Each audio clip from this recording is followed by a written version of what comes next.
আসসালামু আলাইকুম, back to my channel Rupsina কিচেনে আপনাদের সবাইকে স্বাগতম। আজকে আমি আটা আর আলু দিয়ে দারুণ মজার নাস্তা রেসিপি শেয়ার করব। এই নাস্তাটা বড় থেকে ছোট সবাই অনেক বেশি পছন্দ করবে আর এটা বানানো খুবই সহজ। চলুন তাহলে রেসিপিটা দেখে নেওয়া যাক। প্রথমে একটা বাটিতে নিয়ে নিচ্ছি 1.5 কাপ আটা। আপনারা চাইলে আটার পরিবর্তে ময়দাও নিতে পারবেন। দিয়ে দিচ্ছি স্বাদ মতো লবণ, দিচ্ছি 2 টেবিল চামচ রান্না করা রেগুলার তেল। এবার আমি সবগুলো উপকরণ খুব ভালোভাবে মিশিয়ে নেব। কিছুক্ষণ মেশানোর পর এভাবে মুঠ করলে যদি দলা পেকে যায় তাহলে বুঝতে হবে আপনার মাখানোটা হয়ে গিয়েছে। এবার অল্প অল্প পানি দিয়ে একটা ডো তৈরি করে নেব। আমি এখানে নরমাল পানি নিয়েছি।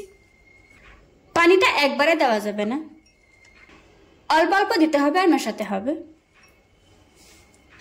আমার ডোটা তৈরি করা হয়ে গিয়েছে। এখন উপরে সামান্য একটু তেল লাগিয়ে নিচ্ছি। এতে করে ডোটা ড্রাই হয়ে যাবে না, সফটই থাকবে। এখন আমি ডোটাকে ঢাকনা দিয়ে রেখে দেবো 10 মিনিটের জন্য। এখানে আমি 2টা আলু নিয়েছি। আলুগুলিকে আগে থেকে খোসা ছাড়িয়ে নিয়েছি। এবার আমি আলুগুলি গ্রেট করে নেব। আপনারা চাইলে করলেও নিতে পারবেন। আলুগুলি গ্রেট করে নেওয়া হয়ে গিয়েছে। এবার পরিমাণ মতো পানি দিয়ে আলুগুলি খুব ভালোভাবে ধুয়ে নেব। 2-3 বার পানি পাল্টে আলুগুলি খুব ভালোভাবে ধুয়ে নিয়েছি। এবার আমি আলু থেকে পানি ঝরিয়ে একটা প্লেটে তুলে নেব। এবার আমি এগুলিকে একটা সাইডে রেখে দেব। অন্যদিকে চুলায় একটি প্যান বসিয়ে দিয়ে দিচ্ছি 3 টেবিল চামচ রান্নার তেল। দিয়ে দিচ্ছি 2টো পেঁয়াজ কুচি। এখন একটু নেড়েচেড়ে পেঁয়াজটা হালকা ব্রাউন কালার করে ভেজে নেব। পেঁয়াজটা যখন কিছুটা নরম হয়ে এসেছে ওই পর্যায়ে দিয়ে দিচ্ছি 1/2 চামচ আদা রসুন বাটা। এখন আমি আদা রসুনের কাঁচা গন্ধ না যাওয়া পর্যন্ত ভেজে নেব। কিছুক্ষণ ভেজে নেওয়ার পর দিয়ে দিচ্ছি 1/4 চা চামচ লাল মরিচের গুঁড়া, দিচ্ছি 1/4 চা চামচ হলুদ গুঁড়া, দিয়ে দিচ্ছি 1/4 চা চামচ ধনিয়ার গুঁড়া, দিচ্ছি 1/4 চা চামচ জিরার গুঁড়া, দিয়ে দিচ্ছি স্বাদ মতো লবণ।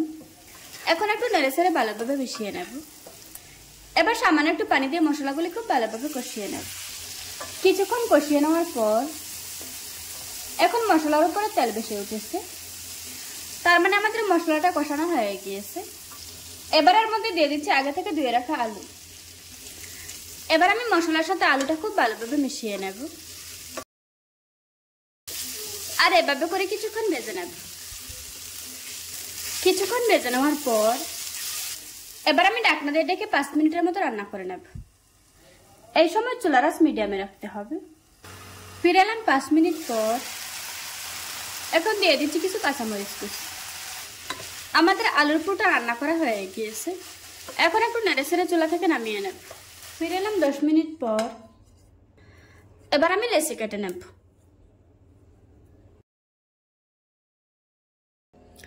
আমার লেচি কেটে নেওয়া হয়ে গিয়েছে। প্রথমে একটা লেচি নিয়ে নিচ্ছি, তারপর সামান্য একটু আটা ছড়িয়ে দিচ্ছি। এখন একটা রুটি বেলে নেব। এই রুটিটাকে যতটা সম্ভব পাতলা করে বেলতে হবে।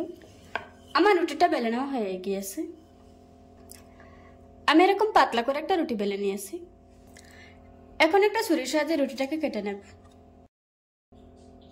প্রথমে সাইডের অংশগুলি কেটে বাদ দিয়ে দিচ্ছি।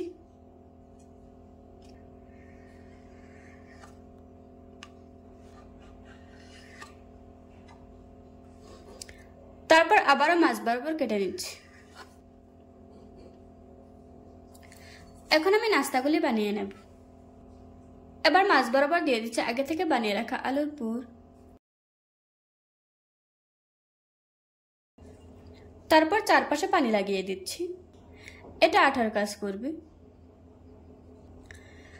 এখন আমি একটা সাইড থেকে ভাঁজ দিয়ে দেব।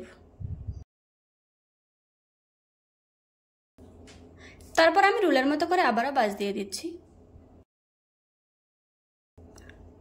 এভাবে হাত দিয়ে চেপে চেপে সিল করে দিচ্ছি যাতে করে এটা ভাজার সময় খুলে না যায়।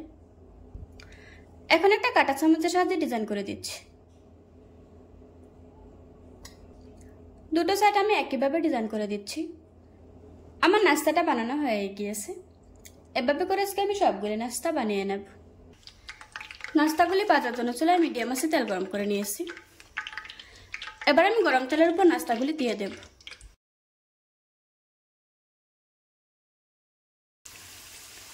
এবার আমি চুলার আঁচ মিডিয়ামে রেখে উল্টিয়ে পাল্টিয়ে নাস্তাগুলি খুব ভালোভাবে ভেজে নেব।